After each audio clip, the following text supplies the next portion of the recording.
Cara untuk memaksa Lucky keluar sangat banyak. Tapi setiap cara ada kemungkinan membuat Darlin dan Jane dalam bahaya. Jadi mereka tidak berani mengambil keputusan, hanya menunggu Yos berkata. Seketika barusan mendengar Yos berkata, "Jo, pergi periksa jalur 1. Kalian berdua terus selidiki jejak Lucky." Beberapa orang saling bertatapan, dalam hati tidak tahu merasa kecewa atau bersyukur. Akhirnya mendengar perintahnya dan semuanya mulai bergerak. Yos bangkit, langkah kakinya sedikit tersendak. Derek tidak tahu keluar dari mana dan memeluk kakinya. Yos menundukkan kepala. Wajah tembem Derek terlihat sedih. Matanya terlihat merah. Dalam hati mendesah. Derek sangat mirip dengannya. Sebuah ciplakan yang hidup. Tapi sepasang mata ini sering membuatnya melihat bayangan Darlin. Lembut dan terlihat keras kepala. Kadang-kadang terlihat licik. Menyentuh matanya, Yos berkata, "Ada apa? Ayah, apakah terjadi sesuatu pada ibu?" Mata besar Derek berlinang air mata, hampir tidak terkendali dan mengalir. Jari Yos terhenti, perlahan mengusap air matanya, tidak membantah dan tidak membenarkan. "Patuhlah, ibu akan segera kembali. Saat itu dia tidak akan pergi lagi." "Yang ayah katakan itu beneran?" Derek berusaha membuka matanya dengan lebar, dengan keras kepala meminta jawaban. Dia tidak pernah percaya dengan ayahnya, tapi kali ini dia bersedia mempercayainya. Yos dengan yakin berkata, "Ya, benar. Kali ini setelah ibu kembali, aku akan menikah dengannya. Kita sekeluarga tidak akan berpisah lagi." Tatapan Derek terlihat terkejut, segera menganggukkan kepala. Baiklah ya, aku percaya padamu." Yos tersenyum dan berkata, "Pergi bermain dengan nenek. Beberapa hari ini kamu harus patuh ya." Derek menganggukkan kepala, pergi memberitahukan hal baik ini pada ibu Yos. Setelah bayangannya hilang, Yos barusan perlahan menarik tatapannya. Dia tidak ingin mengatakan pada Derek dengan begitu yakin. Mengucek mata dan pergi ke ruang buku. Sugi dengan tersenyum berdiri di lantai atas perusahaan keluarga Sherlom. Kantor yang awalnya adalah milik Lucky. Sebuah jendela dari lantai ke atap yang cukup melihat seluruh pemandangan, membuat orang seketika merasa dirinya dapat menang dari segalanya. Dia akhirnya berdiri di sini. Ponselnya berdering dan memutuskan pemikirannya. Melihat telepon yang masuk, Sugi mengerutkan dahi dan langsung membaik. "Yos," dia berkata begitu tenang. Suara Yos begitu dingin, walaupun mereka pernah bekerja sama dengan baik. "Kamu masih memerlukan waktu berapa lama?" Orang keamanan dan industri seharian keluar masuk di perusahaan itu, terus mencari masalah dengan perusahaan. Bersikeras ingin menemukan alasannya. "Aku hanya ingin duduk di posisi ini, namun kekuatanku tidak cukup," jawab Sugi. Yos mengerutkan dahi. Setelah seketika lalu dia berkata, "Aku yang menentukan akhirnya. Paling lambat besok. Aku ingin melihat kabar keluarga Sherlom berganti pemimpin memenuhi seluruh berita dan surat kabar." "Oke, sepakat." Sugi menyetujuinya. Melepaskan ponsel, Sugi mengulurkan pinggangnya. Pemimpin keluarga Sherlom ganti orang. Kabar yang begitu menggemparkan sampai saat itu tidak peduli dimanapun Lucky bersembunyi, pasti akan marah sampai melompat keluar. Bagaimanapun, yang paling dia pedulikan adalah posisi pemimpin keluarga Sherlom. Dia belum sempat hidup santai dan harus mulai sibuk lagi. Tatapan Sugi terlihat mengerikan dan juga terlihat tegas dan dendam. Lucky, siapa yang menang tergantung siapa yang memiliki kesabaran yang lebih besar. Keesokan harinya, seluruh kota Leidong bahkan seluruh berita di seluruh dunia mulai menyebarkan kabar pergantian pemimpin perusahaan keluarga Sherlom. Dan nama Sugi juga menjadi pembicaraan seluruh orang di dunia ini. Bagaimanapun, terhadap orang-orang biasa, kehidupan orang kaya selalu menarik. Dan sekarang orang kaya dengan terbuka menunjukkan segala hal secara terbuka dan menerima ejekan orang-orang. Tentu saja mereka tidak akan membiarkannya begitu saja. Hal yang sudah diketahui oleh semua orang. Lucky tentu saja sudah mendapatkan kabar di sebuah ruangan yang terbiasa dia bersembunyi. Lucky langsung marah melempar meja keluar. Terdengar suara kaca mencium lantai. Akhirnya terdengar suara hancur. Suara itu pun mengejutkan orang yang ada di depan. Juga tidak berani untuk menghindar. "Bos, bagaimana ini?" Darwin dengan tersendak-sendak bertanya. Lucky barusan meninggalkan keluarga Sherlom beberapa hari. Awalnya sudah mempersiapkan tim pengacara untuk melaporkan Jerome. Namun tidak menduga menemukan barang kotor di kamarnya. Dan orang yang awalnya mendukungnya bahkan memberontak. Beberapa hari ini Lucky selain hanya diam dan membuat Jerome dan Yos khawatir, gerakan lainnya adalah mencari orang yang mencelakainya. Sekarang orang itu akhirnya muncul. Mengepalkan tangan, sepasang mata Lucky penuh dengan garis merah. "Bantu aku untuk mengajak Jerome dan Yos bertemu." Lucky berusaha membuat dirinya tenang. Awalnya masih bermaksud untuk menunggu sebentar. Sekarang kelihatannya sudah tidak bisa. Semakin mengulur waktu, Sugi akan semakin mengontrol keluarga Sherlom. Kemungkinan dia merebut semuanya pun semakin kecil. Dia sudah tidak sanggup untuk menunggu. Setelah Sugi menelpon, Yos pun tersenyum lega. Sesuai dugaan, ini berguna. "Yos, apakah sekarang pergi ke Internasional Hatta?"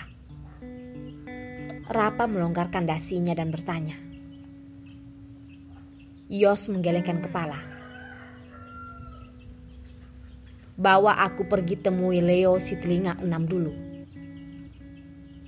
Rapa tertegun, langsung menyuruh orang mempersiapkan mobil. Sekarang Leo dikurung, berbeda dengan kali itu yang begitu santai. Kali ini tidak hanya karena Yos yang mengurusnya sendiri, dan juga tidak seperti penjara biasa. Di saat bertemu dengan Yos, Leo si telinga 6 yang tidak bersemangat langsung menjadi galak. Seketika langsung tertawa. "Yos, kamu akhirnya teringat padaku. Tempat ini tidak buruk dibandingkan dengan ruangan yang aku tempati dulu. Tempat ini sangat baik. Terima kasih atas perhatianmu." Yos bersandar ke belakang dan bertanya, "Di mana barangnya?" "Barang? Sekarang aku di penjara. Semua barang yang ada di tubuhku sudah diambil orangmu. Kamu menanyakan barang apa padaku?" Leo tertawa menganggap tidak mendengarnya. Yos mensipitkan mata. Aku meninggalkan nyawamu sampai sekarang bukan untuk mendengar omong kosongmu. Lebih baik sekarang kamu serahkan barang itu padaku. Aku tidak ada waktu berbasa-basi denganmu. Leo menatapnya. Seketika tertawa dan berkata, aku sudah sendirian seumur hidup. Tidak ada yang perlu aku khawatirkan. Kalau tidak ingin memberikannya padamu, apa yang bisa kamu lakukan padaku? Yos, kamu begitu yakin aku akan bekerja sama denganmu? Yos bangkit. Kelihatannya tidak ada yang perlu kita bicarakan, ucap Yos. Leo hanya diam, sedikit tidak mengerti maksud Yos. Apakah dia adalah orang yang begitu mudah menyerah? Tidak, tentu saja bukan. Oh ya, apakah kamu tahu di kota Hong Kong kamu masih memiliki keluarga? Saat Yos ingin membuka pintu keluar, tiba-tiba berkata. Wajah Leo langsung berubah. Tunggu. Setelah 10 menit, Yos pun tersenyum dan pergi dari penjara. Dan di belakangnya, sebuah mobil hitam dengan diam-diam mengikutinya. Rapa melihat ke belakang, lalu berkata, Yos, mobil di belakang sudah mengikuti kita sangat lama. Kamu tebak siapa itu? Jerome, ucap Yos menutup mata. Rapa tertawa. Orang ini hidungnya benar-benar sensitif. Mungkin sudah tahu dirinya akan gawat. Nanti kamu pergi ke tempat itu mengambil barang. Setelah mendapatkannya langsung diserahkan. Jangan membiarkan orang lain memiliki kesempatan, ucap Yos dengan tegas. Rapa menganggukkan kepala, wajahnya terlihat serius. Setelah itu mobil sampai di mansion. Lalu Rapa keluar dari pintu belakang yang tidak diketahui orang. Setelah itu, seharian Rapa tidak kelihatan. Di keluarga Jerome. Semenjak Jerome menyadari flash disknya hilang, dia begitu khawatir. Beberapa kali menyuruh orang menyelidiki Leo, namun tetap dihadang. Yos membuat ruangan Leo seperti sebuah tong besi. Sama sekali tidak ada yang bisa masuk. Di keluarga Jerome terus berjalan bolak-balik, terlihat sangat khawatir. Gisela menangis dan meneriaki Jerome. Bukankah kamu mengatakan 2 hari lagi Jane akan kembali? Di mana dia? Jane ada di mana sekarang ini? Jerome mengucek matanya, lalu berkata, apakah kamu tidak bisa diam? Aku sudah mengatakan Jane baik-baik saja. Sebenarnya aku harus mengatakan berapa kali? Dulu saat dia pergi ke luar negeri beberapa tahun, kenapa kamu tidak pernah begitu khawatir? Jerome, apakah itu sama? Sekarang Jane diculik. Apakah kamu memiliki hati? Dia itu adalah putrimu. Sekarang dia sudah diculik. Kenapa kamu sama sekali tidak peduli? Sebenarnya Jane lebih penting atau karirmu? Ucap Gisela dengan sakit hati. Beberapa hari ini setiap hari pulang masalah yang paling penting adalah pergi bekerja di ruang bukunya. Gisela lebih kurang mendengar kabar, berapa banyak prestasi yang dia dapatkan, betapa bangga dirinya dan lain-lain. Tapi semua itu tidak bisa dibandingkan dengan pentingnya keamanan putrinya. Jerome melototinya. Sudah cukup, kamu tidak tahu apapun, jadi jangan ikut campur. Jerome begitu marah sampai gemetaran. Semenjak menyadari flash disk di kamar Jen hilang, dia terus berada dalam keadaan khawatir. Sekarang begitu tidak mudah mulai mendapatkan tanda-tanda. Malah ada di tangan Yos. Yos adalah orang seperti apa? Dulu tidak tahu, sekarang mana mungkin tidak tahu. Yang membuatnya tenang adalah Jen dan Yos adalah kekasih. Mereka berdua sudah membicarakan masalah pernikahan. Yang membuatnya khawatir adalah hubungan mereka semakin lama semakin buruk. Ditambah dengan Yos sudah memiliki seorang putra. Dia sebagai seorang pria tidak yakin Yos masih memiliki berapa banyak perasaan pada Jen. Apakah begitu dalam sampai membuat Yos menyerahkan prinsip dan membantunya? Memikirkan ini, Jerome pun merasa sakit kepala.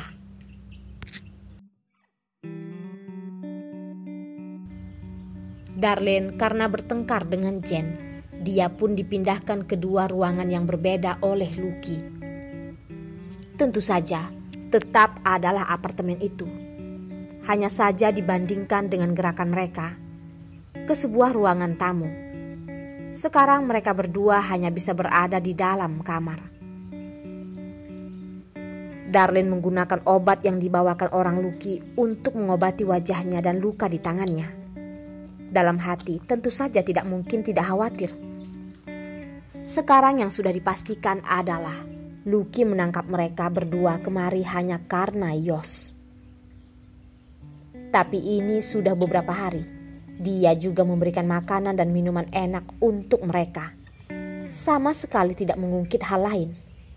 Ini malah membuatnya merasa semakin tidak tenang. Tiba-tiba terdengar suara dari ruang tamu. Tatapan Darlene bergerak.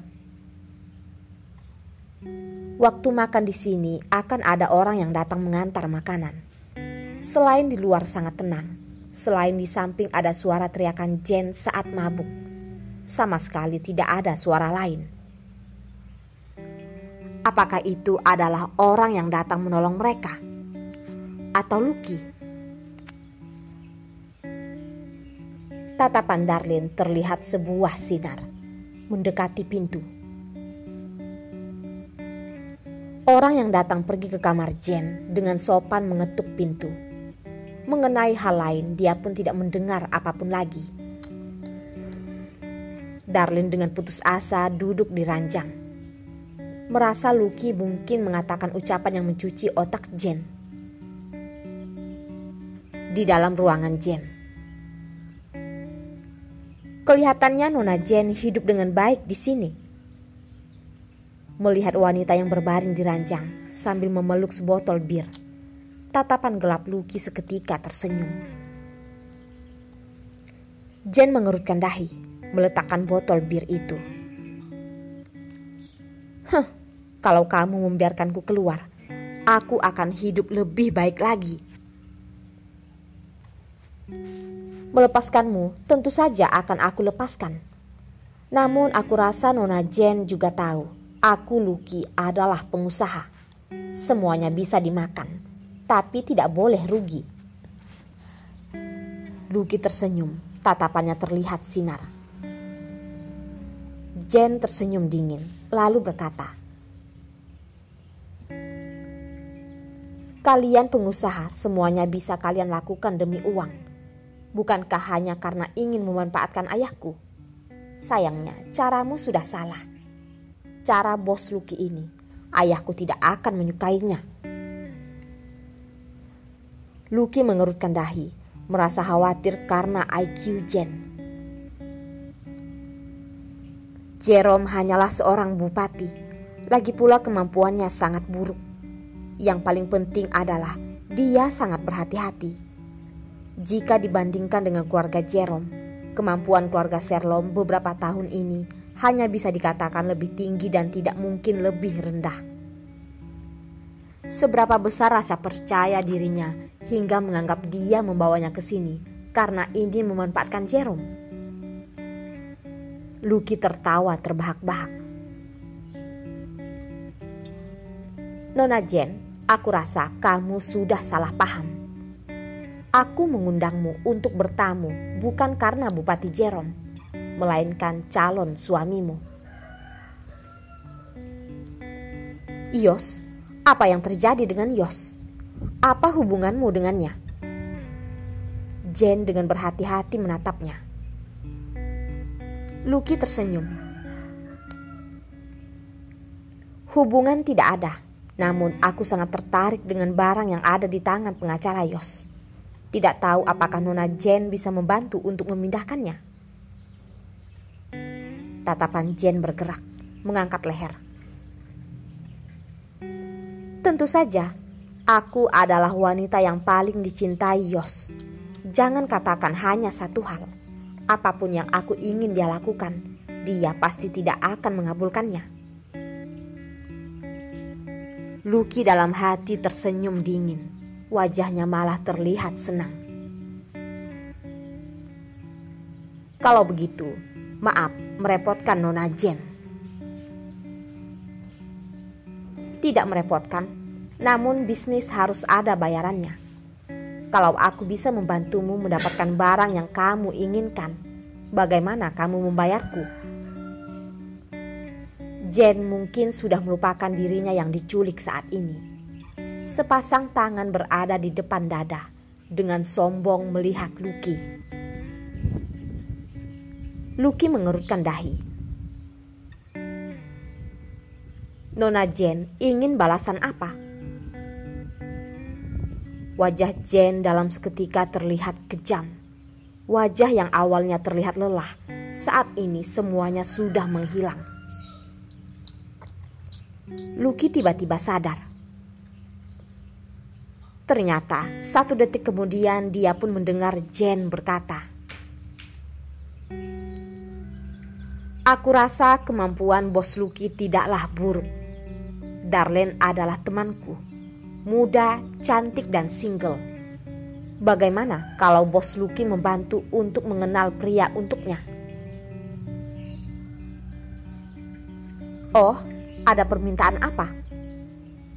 Lucky terlihat tertarik. Dalam hati malah langsung menggelengkan kepala. Si bodoh yang tidak tahu membedakan kondisi.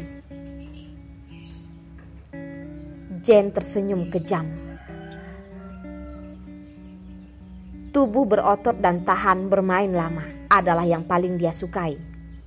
Oh, sebaiknya beberapa orang. Lalu mengambil beberapa foto. Pasti akan sangat seru. Ya, aku sudah mengerti.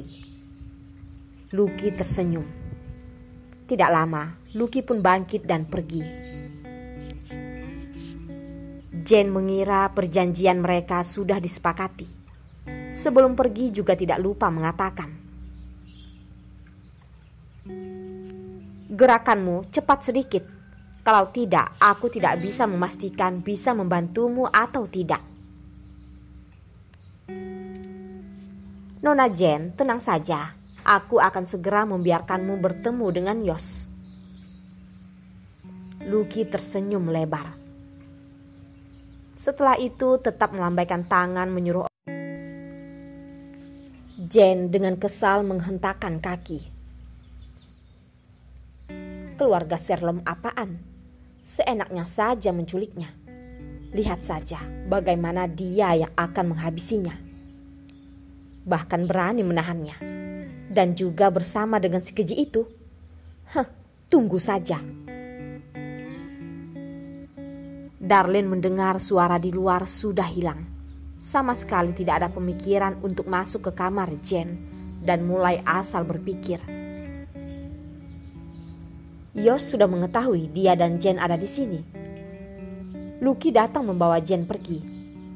Apakah Yos sudah mendapatkan kabar? Makanya datang membawa menebusnya. Dan dia, orang yang tidak berguna, dibiarkan begitu saja. Tidak boleh asal berpikir lagi. Kalau tidak, dia pasti akan hancur di ruangan yang hening ini. Darlene menyodorkan tangan menepuk wajahnya beberapa kali, berusaha untuk membuat dirinya terlihat normal. Lalu memperhatikan setiap sudut kamar yang sudah dia perhatikan beberapa hari ini. melihat apakah ada kesempatan untuk pergi dari sini. Tentu saja, kamar yang hampir bisa dikatakan tertutup rapat dari awal sudah melakukan persiapan yang matang. Mana mungkin membiarkannya kesempatan untuk melarikan diri. Akhirnya, Darlin dengan tatapan kecewa berbaring di ranjang. Yos dan Lucky janjian bertemu di Internasional Hatta. Sayangnya, saat Yos ke sana, malah hanya melihat sebuah rekaman. Mengerutkan dahi dan mendengar suara Jen yang mengira dirinya sedang bernegosiasi dengan Lucky. Yos dalam hati memarahinya. Dasar bodoh. Akhirnya adalah ucapan Lucky sendiri. Yos, bagaimana menurutmu tentang ide Nona Jen? Apakah kamu bisa melakukannya? Lucky tertawa namun dengan niat buruk. Tatapan Yos menggelap langsung menutup rekaman itu. Rapa berada di samping dengan khawatir berkata, "Dia sedang mengancammu." 1 detik kemudian, ponsel pun berdering. Pengacara Yos pasti sudah melihat barangnya kan? Bagaimana menurutmu? Lucky tertawa pelan. Begitu tenang, tidak seperti orang yang sedang melarikan diri. Yos memberikan tatapan pada Rapa. Anak ini tidak tahu dari mana mengeluarkan sebuah laptop. Jarinya dengan cepat bergerak di atas laptop. Di sisi lain, tentu sedang menghubungkan dengan ponsel Yos. Suara Yos begitu dingin. Bisnis Direktur Lucky, tentu saja Direktur Lucky yang memutuskan. Berapa banyak ideku juga tidak akan berguna kan? Oh, kalau begitu kamu tidak peduli dengan semua hal yang diterima Nona Darlin? Suara Lucky terdengar menggoda. Yos hampir saja menghancurkan ponselnya, bahkan berharap bisa langsung menghabisi Lucky. Tapi tidak berani menunjukkan emosi di suaranya. Dengan dingin berkata, "Terserah padamu. Yang aku inginkan adalah Jen." Hah, sangat langsung ya. Lucky tertawa terbahak-bahak. Tatapannya terlihat puas. Segala hal milik keluarga Sherlock. Sekarang karena dirimu semuanya jatuh ke tangan si benih iblis itu. Yos, kamu benar membantu orang jahat melakukan hal jahat ya? Ucap Lucky. Kelopak mata Yos berkedut. Tatapannya dengan bertanya melihat Rapa. Rapa menganggukkan kepala. Tatapannya terlihat senang. Yos mengerti. Kamu ingin aku membantumu mengambil kembali posisimu sebagai pemimpin keluarga Sherlock? Tanya Yos. Pintar sekali, Lucky berkata. Yos pun mendengus. Bermimpilah kamu. Seketika langsung menutup telepon. Lucky melihat telepon yang mati. Sinar di matanya juga menjadi gelap terang. Akhirnya melihat berkas rekaman, dia pun tersenyum. Kalau dia tidak bisa hidup dengan baik, maka siapapun jangan berharap bisa hidup dengan baik.